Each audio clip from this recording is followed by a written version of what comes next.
So let's move on to the next thing here. We've dealt with an example that dealt with what is the nature of reality. Is it supernaturalism or natural?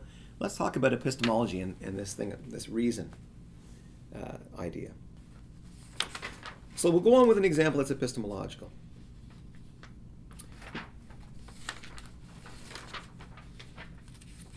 A few years ago, 2008, there was a teaching assistant in Simcoe County, and she went to see a psychic one night.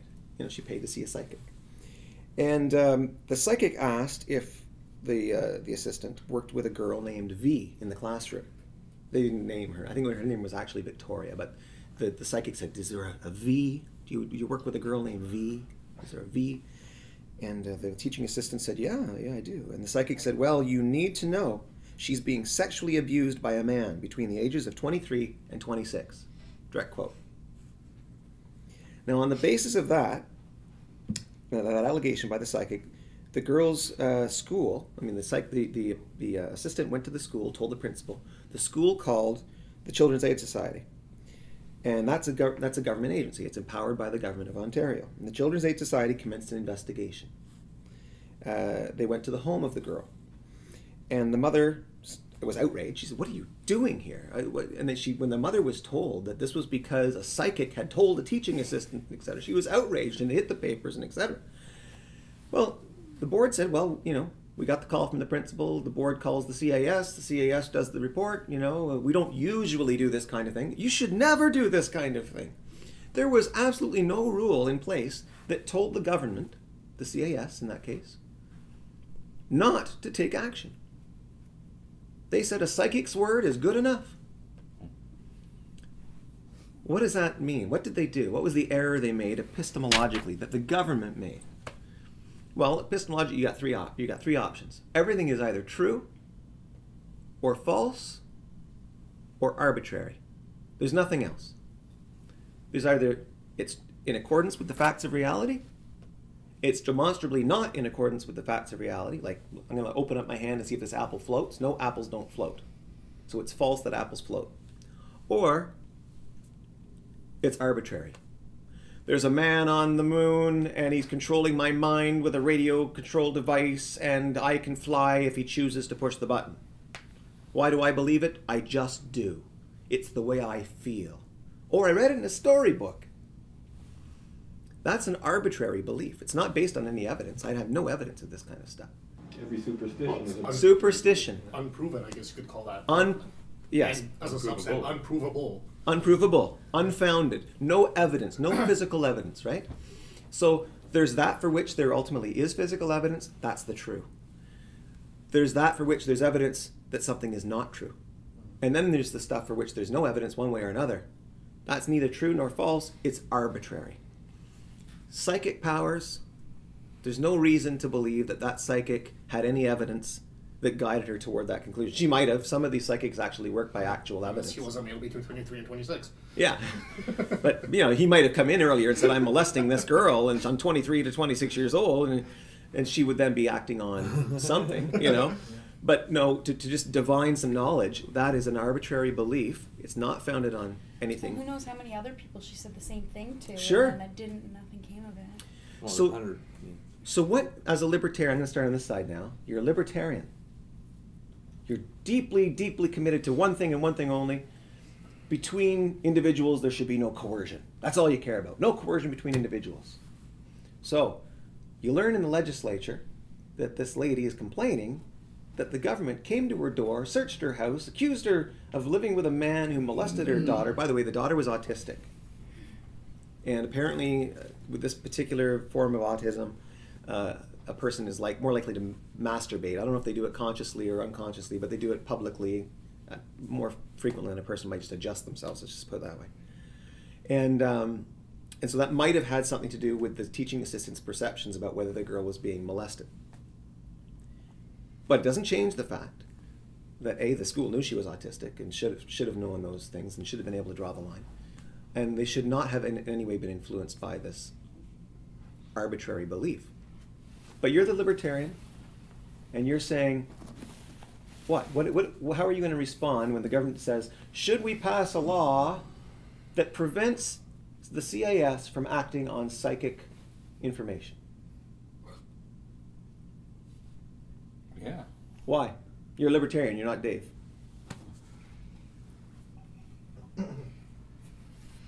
As difficult as it may be to put yourself in those shoes. Yeah. I'm not sure how they would base it on. You're right. Do you have an idea, a libertarian, what he would do about how people should make decisions? No, because in my world it wouldn't matter, because I believe in the black and white world. And all the other shit we're talking about is in the gray area. Yeah. So it's all irrelevant to me. Yeah. They can think what they want, do what they want. It's either right or it's wrong. So I really couldn't say how a libertarian would think, because I don't give a rat's ass anyway. The minute you said that should we pass a law, a libertarian's going to have her hackles up and say, I don't believe in laws. Yes, that's true. They might be against government of any kind. They wouldn't have a CAS. They wouldn't have authorities going after investigating people. And so what's his proposal going to be? As a libertarian, I disagree. Okay, well, hold on. But what's that libertarian going to propose instead? How would the libertarians propose this problem be dealt with? What law should be passed? Assuming you're not an anarchist. You're a minarchist. What? Oh, libertarians always draw this minarchist-anarchist line. So you're a minarchist, you believe in government, but you believe in minimal government. How is that minimal government guy going to propose that this injustice not occur again? I don't know. Well, you gave a couple of ideas. There shouldn't be a CAS, right? Isn't that what you said? Well, you're saying that in a libertarian world there wouldn't be, probably already. Right. So or at least that kind of libertarian government would already be unwinding things like the CAS and the things that come to break down our doors. But for the reason that... because they just don't believe fundamentally in government, I guess. Right, right. But then how do you maintain the liberty of libertarianism? Like, there will always be the potential. Most libertarians, I think, just think that private means will afford us those type of luxuries. But Matt, what would you say? So you're the libertarian, you're in the legislature. What are you going to propose the government do? Okay, obviously this lady's rights were violated by being subject to this inquiry, unsubstantiated inquiry. At the same time, though, everybody is entitled to their liberty, and it's the role of the government to ensure that nobody's liberty is violated. So in order to perform that role, the government does need organizations like the CAS, like the police. You're not a libertarian. I am. No, that's fine. No, he's a minarchist. That's okay. So go ahead. There is always the potential. There is the potential that that girl was, in fact, being abused, right? The problem was it wasn't verified. So, as a libertarian, I would propose that interference in a private life or in a family life must be substantiated by bona fide evidence, verifiable and verified evidence, under reasonable belief that there is cause for intervention. So, in short, there should be a process in place to verify a claim. It's not enough for me to say I think somebody is being molested. On the other hand, if I come with a video of somebody being molested, then it would not be libertarian to do nothing in that case. Okay, now I'm going to be a libertarian too. Okay. And I'm going to say, I agree with Before Matt. you do, Oh, yeah. before you do. I see where this is going. I can see how a libertarian might think about this. They would say that the opinions of a psychic are just as valid as anybody else's opinions because they do not believe in reality. He just said that, actually. Yeah. And so therefore they would say that to verify, to validate, to investigate, then the CAS is actually justified in going and asking these Or they have questions. almost a Conducting moral it. obligation to, which is what their claims are. Exactly. Anytime we receive a complaint, we have a moral duty to act. So that's what I'm going to say. I'm going to As play if all claims are equal. Right, I'm going to play the role now. I'm going to say I agree with my colleague, my libertarian colleague. I'm a libertarian sitting in the legislature. I think we have to make sure that children are protected. That is part of defending their life, liberty, and property. And we should be doing that by collecting evidence before we violate anyone else's. We don't want to make sure that the police and the government doesn't violate a person's life, liberty, or property by laying charges without first collecting the evidence.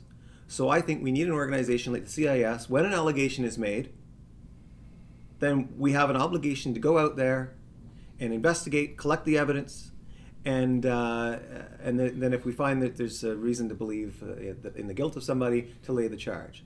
And so the real question here is, should a psychic tip be enough to get us to start that process? And my experience is that psychics sometimes are right. And I've gone to many psychics, and I remember one time a psychic told me that I would marry the woman, this woman I'd be married for at least 20 years, and you know what? That psychic was right. And so I'm not ready to write off psychics. I think that when we hear about it, I mean, and let's not forget, many police organizations use psychic tips to solve murders, and they do. You know, in North America, we're not talking about the foreign lands. It's not just on TV, right? Not just on TV. So I don't think we ought to sell this woman short. I think we ought to take her at face value. If she honestly believed, based on her feelings or intuitions, and some people have intuitions that other people don't have. I don't, personally, I don't have those insights. But my wife, one time, she had this sense that maybe her sister. You're very convincing. Yeah. She had this sense that her you can sister. also just call bullshit when you see it. Maybe, but you know people who say this. My wife had this sense that my child was in danger. But it was during school hours. But she just felt it. So she got in the car and she drove to the school, and no one was in the schoolyard except one child, and he was hanging upside down from the monkey bars. And it turns out it was my son. So she had this sixth sense, this connection with my son that saved his life, because the doctor said if he'd hung there any longer, his blood cells would have exploded and he would have been, etc. So the problem is, you see what I'm saying? Here we are, we're both hypothetical libertarians sitting in the legislature. We both agree that the function of the government is to defend life, liberty, and property. But you and I disagree, perhaps. I don't know if we do or not. But let's say that you say, no, a psychic tip's not enough. That's not anti-libertarian. That could be libertarian. But so is the other one, right? Am I not a libertarian because I said depend on a psychic tip? We both believe that everyone's got a right to life, liberty, and property. We both believe that the government's there to protect life, liberty, and property. But somehow, we disagree about whether the government should have acted on a psychic tip. Right? That's a technical disagreement, though. It's not a... But it's a very important disagreement, because the consequence of that disagreement was that the CAS arrived at an innocent person's door, barged in, assumed that she was guilty because they had evidence, a psychic tip. Evidence. Yeah, that was their evidence, a psychic tip, and they acted on that, and they really terrorized a family. So, epistemology, deciding what is going to be evidence and what is not, is a part of good governance. And a good government never takes into account two things: the demonstrably false, and that wasn't part of the example, or the arbitrary, the thing for which there is no physical evidence. But we have a way to deal with the arbitrary, though. We have the scientific method, right? No. But only if you act, right? You start. And once you do that, What it's I'm not saying- arbitrary anymore. Exactly. So you can make that. Yeah, but I that disagree. tip. I No. disagree. Arbitrary. You I can make disagree it that- into- I disagree that you should approach non-proven. the arbitrary by that method, because Yes. it is not evidence. They're trying to. It could be. Well, let's put it this way, Matt. Maybe Let's you say are that there's arbitrary. $20 million to spend. Your company has $20 million to spend on science. And it's either going to make a profit or it's going to die. If it dies, you're going to be a bum on the street. But if it decides rightly and it investigates the right things and does the right experiments, you're going to be a billionaire. Okay? Now you haven't decided yet what to make your millions in. One physicist comes to you and says, we've been analyzing the star data or the planet data, and we think that there are vast reserves of gold on planet blah, blah, blah. We have a technology that if we just spend that 20 million, we could get the mining equipment there and back with vast quantities of gold at a profitable return. We think we can do it based on this evidence. Everything's pointing in the direction that this is economical. Well, I'll consider that, you say. And the next guy comes in. I've got an idea. Maybe we can invent a time machine. And what we'll do is we'll go back in time, right? And before somebody else mines a certain spot, we'll mine a certain spot, right? And I figure 20 million, we might be able to, with 20 million in research, maybe we can do it.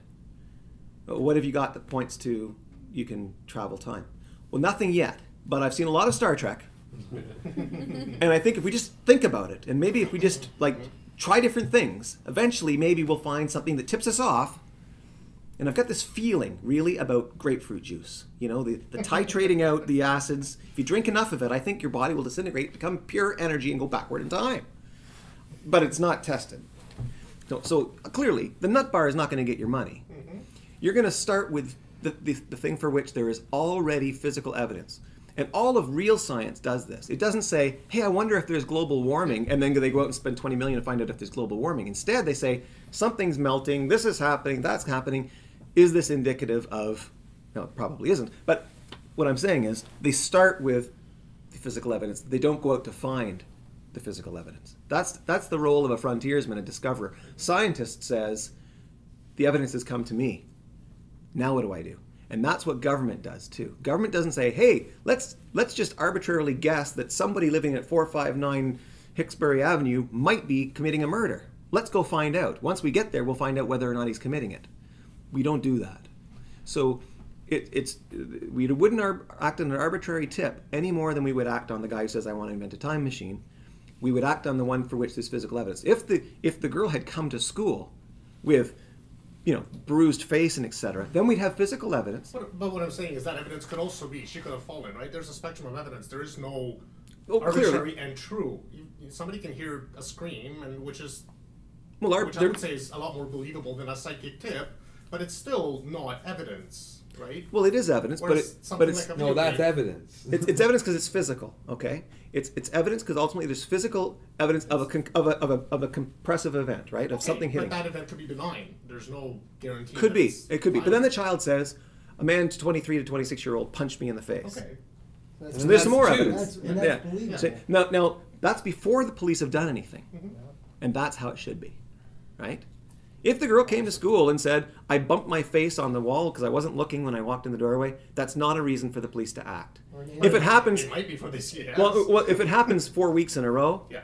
then you start to doubt the girl's sincerity, and you might, on that basis, say this has happened. There's evidence that this is happening more frequently than it should. I was abducted by aliens. Yeah, I yeah, think the Well, word that's is, the problem that I comes think the with word is credible.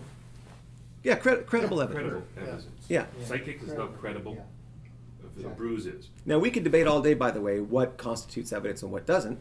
The main thing is, I think we can all agree that there is this category of allegations called arbitrary that aren't founded by any evidence, right? And that is what a rational government should never consider. Well, I disagree though, because every allegation that's not 100% proven is arbitrary. No. No, every allegation that doesn't have any basis to reality or facts or, you know, some Yeah. sort of... When there's no evidence, it's arbitrary. When there's some evidence, it's possible. When there's no evidence, you can't even enter the range of saying it's possible. So if there's no evidence that there's a guy with a radio transmitter on Mars, it's not possible that there's a guy on Mars with a radio transmitter.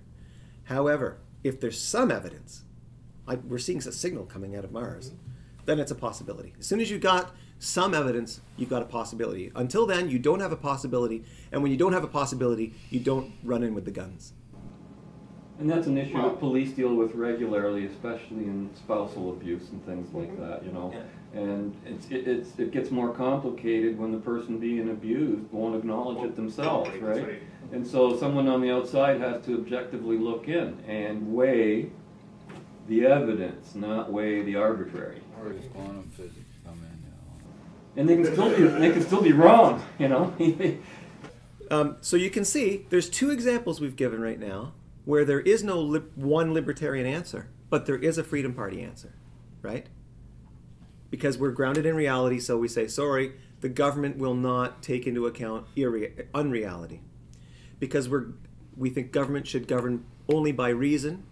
That means we govern only by the true, not by the arbitrary, not by the false. The true and the possible, if you will.